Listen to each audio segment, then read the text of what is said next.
মাঠের লড়াইয়ে হার মানলেও ম্যাচ শেষে মৌরিতানিয়া জিতে নিয়েছে কোটি মানুষের হৃদয়। জয় পরাজয় ছাপিয়ে ফুটবল জাদুকর লিওনেল মেসির সঙ্গে খেলার আনন্দটাকেই বড় করে দেখছেন মৌরিতানিয়ার প্লেয়াররা। নেই হারের কোনো গ্লানি, বরং অর্জনের আনন্দে উজ্জ্বল আফ্রিকান দেশটির ফুটবলাররা।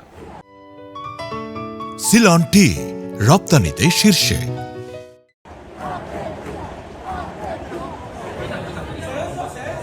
মাঠ ছাড়ার নেই কোনো তারা। বোকা জুনিয়র্সের বিখ্যাত গ্যালারির সাথে তাল মিলিয়ে উন্মাদনায় মাতলেন সফরকারীরা। নাচে গানে মেতে উঠলেন আর্জেন্টাইন সমর্থকদের সাথে। যেন ঘরের মাঠেই কোনো উৎসবের মহানায়ক তারা। ম্যাচ শেষে লক্ষ্য তখন লিওনেল মেসি, ম্যাজিশিয়ানের সাথে একটি ছবি আর একটি জার্সি। স্মৃতির পাতায় এই প্রাপ্তিটুকু নিয়েই বীরের বেশে ঘরে ফিরেছে মৌরিতানিয়া।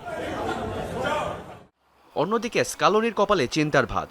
র্যাঙ্কিংয়ে ১১২ ধাপ পিছিয়ে থাকা মৌরিতানিয়ার বিপক্ষে জয় এলেও তৃপ্তির চেয়ে অস্বস্তিই যেন এখন বড় সত্য। প্রথমার্ধে জোড়া গোল করলেও দ্বিতীয়ার্ধে খেই হারায় বিশ্ব চ্যাম্পিয়নরা। জালের দেখা পাওয়ার বিপরীতে উল্টো গোল হজম করে বসে আর্জেন্টিনা। পুচকে এক প্রতিপক্ষের সামনে আলবিসেলেস্তাদের এমন নড়বড়ে দশা মেনে নিতে পারছেন না খোদ কোচ। সত্যি কথা হলো, আজকের ম্যাচে আমরা মোটেও ভালো খেলিনি, এটাই বাস্তব। আমার কাছে সহজ প্রতিপক্ষ বলে কেউ নেই। আজ দল ভালোভাবে পারফর্ম করতে পারেনি। আমাদের এটা মেনে নিয়ে ভুল শুধরাতে হবে। আমি চিন্তিত নই, সবসময়ের মতো কিছু বিষয় সংশোধন করতে হবে। তবে ভালো বিষয় যে এখনই সেগুলো ধরা পড়েছে।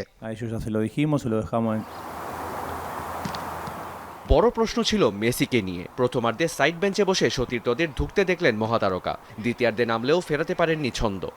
সাতটি পরিবর্তন এনে এক্সপেরিমেন্ট করতে গিয়েই খেই হারিয়েছে দল। মাঝে মধ্যে আমরা যখন ভিন্ন কিছুর চেষ্টা করি তখন দলের পারফরমেন্স খারাপ হতে পারে, বিশেষ করে যদি পর্যাপ্ত সময় হাতে না থাকে। এটা স্পষ্ট যে আমরাও এর চেয়ে আরও ভালো খেলতে পারি, যেটা আমরা করে এসেছি। কিন্তু পরিস্থিতি যখন জটিল হয়ে দাঁড়ায় তখন পারফর্ম করা কঠিন হয়ে পড়ে। বিশ্বকাপ মিশনে নামার আগে এই হোঁচট কি সাপে বর? স্কালোনি অন্তত সেটাই মনে করছেন। তাই তো ভুল শুধরে সরূপে ফেরার চ্যালেঞ্জ এখন বিশ্ব চ্যাম্পিয়নদের। রিয়ান রাফতি, যমুনা স্পোর্টস।